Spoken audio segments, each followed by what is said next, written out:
Welcome to the Phillips Gameroom. I'm Andrew Phillips. Today we're going to be talking about the Sigma SG150 model slot machine and basically how to fix a Rams wrong error message.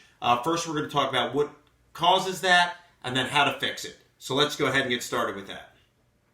The first way to solve the error message where there's an issue with the RAM is to reset the machine. And on the particular machine that we're dealing with here, the Sigma SG150, the reset is on the side and requires the key to turn the tumbler in order to reset that RAM. Here's the side of the machine here. You have three key inputs. You have the reset, the meter, and the last reading. These are basically like a barrel key that goes in there that turns the tumbler, and it's got a switch on the inside that then activates it to complete that function.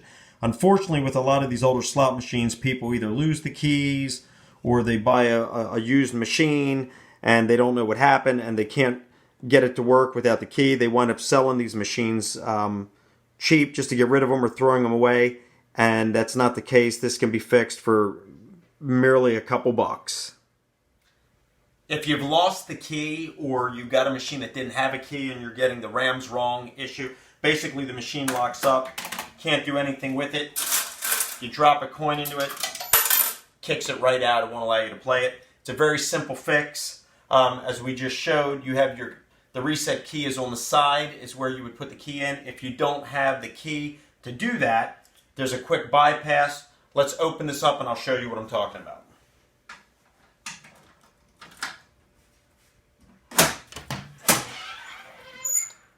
On this particular machine here, what I did is I came in here, as you can see, on the back of that, on the switch where the tumbler comes in, I just wired just a basic, right here if you can see that, just a basic push button, just a two-prong push button, wired it to the two prongs on there. So now, when the machine comes on with the RAM error message, you just push that button in and that does the same function as turning the key on the side. It'll reset the machine and you're good to go. However, that may not always work. Sometimes it could also mean that if you come down here, you open up the panel here to the board, you have a 3.2 volt battery right here that stores the memory. That battery can start to go. So we're going to go ahead and test that battery, because even if you reset the RAM, if the battery's bad, it's going to always lock up with that Rams wrong message. When you start up the machine, you'll have to reset it. Eventually the battery can get so bad that the machine will just start quirking out. So let's go ahead and test this battery and see if it needs to be replaced. And if so, then we're going to go ahead and replace it. You're going to want to go ahead and get a multimeter, set it to 20 volts DC, and then go ahead and turn that on. And now let's go ahead and test that battery. Okay, the top of the battery is your positive. The underneath is your negative. So we can go ahead and put that there. Put it up here, and then let's see what we're getting as far as the reading. Okay, you can see there we're getting a 0.3130. Basically, this battery is a 3.2 volts. So at this point, we're less than half a volt. So this battery is completely shot and needs to be replaced. Okay, after testing this battery, we see that the voltage is low. So we went ahead and we got a new battery right here, 3.2 volt. So we're going to go ahead and desolder this battery, solder the new one in, and that should take care of our RAM issue. So getting the soldering iron heated up. So we're going to go ahead and remove this battery, put the new one in, and see if that solves the problem.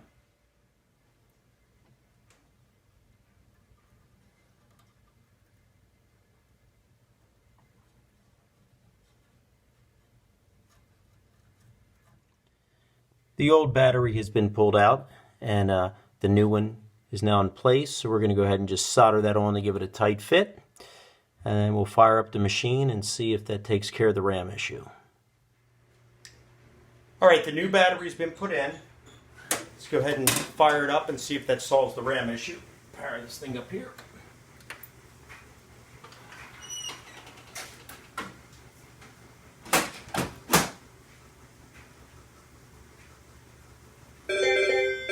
There it goes.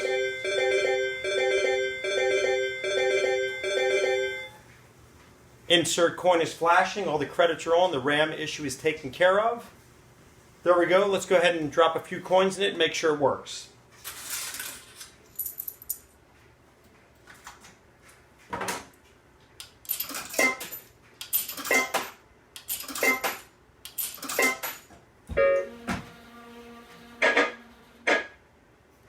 There we go. Everything's fine.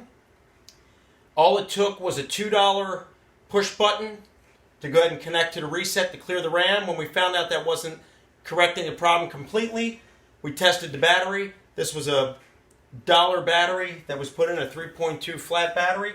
All that taken care of, all completed in less than probably 20 minutes. There we go. I hope this video helped you out. Please send any questions, comments, and once again, we thank you for your support and for watching, and we'll see you next time.